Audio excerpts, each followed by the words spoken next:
बिस्मिल्लाहिर्रहमानिर्रहीम। अस्सलाम वालेकुम दोस्तों, अपनी नेक्स्ट वीडियो के साथ ताज़ा तरीन ख़बरों के साथ मैं हूं मनसब अली, आपको वेलकम करता हूं अपने इस चैनल में। सबसे पहले टॉप न्यूज़, सबसे पहले बात करेंगे कोरोना की वजह से बार्सिलोना में लोगों की ज़िंदगियों पे क्या असरात मुरतब हुए। उसके बाद स्पेन में साइकिलिंग में क्या नए कवानीन मुतारफ़ करवाए जा रहे हैं। उसके बाद पाकिस्तान ने अरब मालिक को क्यों नोटिफिकेशन जारी किया। और आखिर में बात करेंगे फ्रांस ने रहायशी वर्क परमिट देने के बाद दुनिया में एक नया कानून जो है वो राइज किया है। सबसे पहले बात करेंगे कि बार्सिलोना में कोरोना वायरस के इफेक्ट्स के बाद क्या जो है वो ज़िंदगियों पे असरात मुरतब होंगे।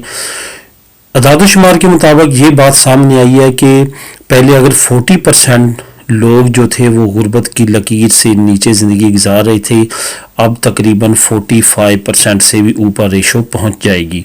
इसके साथ साथ जो अदाद-ओ-शुमार सामने आए हैं उससे ये ज़ाहिर होता है कि गैर मुल्की लोग ज़्यादा अफेक्ट हुए हैं। और साथ अदाद-ओ-शुमार ये भी बताए गए हैं कि किराए की मद में और घरों के अखराजात की मद में आधे से ज़्यादा जो इनकम है गैर मुल्कियों की वो खर्च होती है।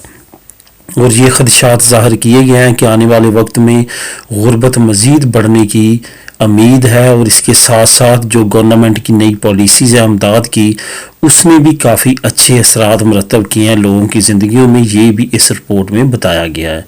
तो आने वाले वक्त में हो सकता है कि गुर्बत की जो नई शरह है वो बढ़े और उसके साथ साथ लोगों की ज़िंदगियों पे भी इसके बहुत बुरे असरात मुरतब हों। ये थी ताज़ा तरीन रिपोर्ट जिसमें ये तमाम इंकशाफात किए गए।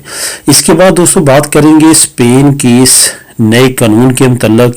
जैसा कि आप जानते हैं कि अभी तक पैदीनेते और साइकिलिंग में कोई भी ऐसा कानून मरतब नहीं किया गया था, ना ही कोई ऐसा लाइसेंस था जिस पे उनको जुर्माना किया जा सकता। कई मरतबा आपने देखा होगा कि आप रेड लाइट पे खड़े हैं लेकिन साइकिल वाले और पैदीनेते वाले इधर उधर देख के गुजर जाते थे, लेकिन अब ऐसा मुमकिन नहीं हो सकेगा क्योंकि अब उनको भी लाइसेंस करना पड़ेगा। और 15 जनवरी से अभी वो अपने तौर पे लाइसेंस को शुरू कर सकते हैं, लेकिन अनकरीब इस साल के एंड तक जो है ये कानून लागू कर दिया जाएगा कि हर साइकिल चलाने वाले के लिए भी एक लाइसेंस लाजमी होगा। बिल्कुल इसी तरह जिस तरह हॉलैंड, डेनमार्क और जर्मनी में है, बिल्कुल उसी तरह के कवानीन यहाँ भी मुतारफ़ करवाए जा रहे हैं। और पैदीनेती के बारे में जैसे कि मैंने पहले भी एक मरतबा न्यूज़ दी थी कि उसके मतलब भी काफ़ी सख्त किस्म के कवानीन जो है वो मुतारफ़ करवाने जा रही है हुकूमत। इसके बाद बात करेंगे पाकिस्तान ने अरब मालिक को जो बहरा अरब है वहाँ पे एक नोटिफिकेशन जारी किया है। उन तमाम अरब मालिक को मतला किया है जो कि बहरा अरब के नज़दीक तरीन है। और क्यों किया है उसकी ये वजह है कि पाकिस्तान 19 और 20 जनवरी को एक बहुत बड़ा मिसाइल तजर्बा करने जा रहा है जिसकी रेंज 2000 किलोमीटर तक होगी। और वो पहले मतला इन कंट्रीज़ को इस वजह से कर रहा है कि अगर उस दौरान जो है वो इन कंट्रीज़ के शिप्स वगैरह और दूसरी जो मवासलात है वो उस एरिया में आने से परहेज़ करें। इन 2 दिनों में तजर्बात किए जाएंगे उस मिसाइल को फायर करने से लेके अपनी टारगेट तक लगाने तक।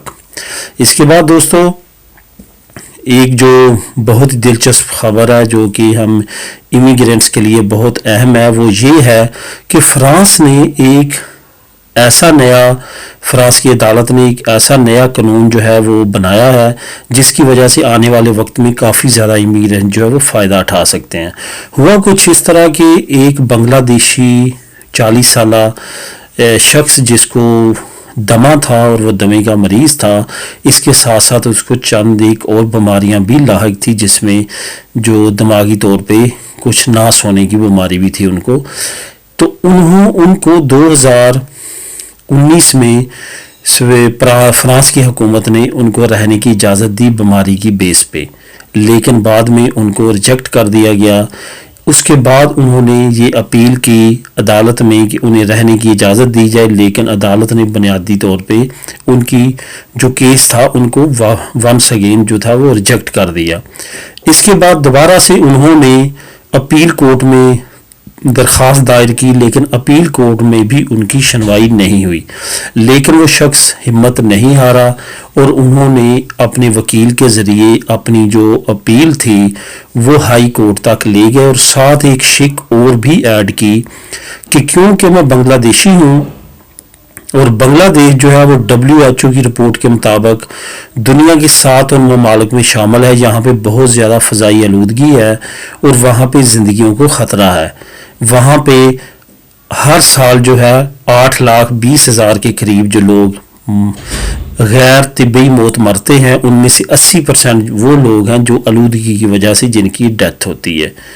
تو اس کیس کو لے کے ہائی کورٹ نے کافی زیادہ اس پہ ورکنگ کی اور اینڈ پہ انہوں نے کہا سیم اسی طرح اس کو فرانس میں رہنے کی اجازت دی جائے جس طرح کہ HIV ایڈز کے مریضوں کو اجازت دی جاتی ہے کہ وہ اگر ان کو ڈپورٹ کریں تو ان کے ملک میں وہ فیسلٹیز ان کو نہیں ملیں گی جو کہ اس ملک میں ہیں، اور سیم اسی طرح وہ دوسری خطرناک بیماریاں جن پہ ان کو رہائشیں ملتی ہیں، اسی وجہ سے ہم یہ الاؤ کرتے ہیں کہ بنگلہ دیش کے شہری کو فرانس میں رہنے کی اجازت دی جائے اور اس کو علاج کروانے کی اجازت دی جائے یہاں پہ رہتے ہوئے، تاکہ وہ یہاں پہ اچھی زندگی گزار سکے۔ اگر اس کو ڈپورٹ کیا گیا بنگلہ دیش میں تو اس کی زندگی کو خطرہ ہو سکتا ہے۔ اس فیصلے کے بعد جو امیگرینٹس کی ہیومن رائٹس آرگنائزیشنز ہیں انہوں نے کافی خوشی کا اظہار کیا ہے اور انہوں نے کہا ہے کہ اس قانون کی وجہ سے انٹرنیشنل لیول پہ کافی اچھے اثرات مرتب ہوں گے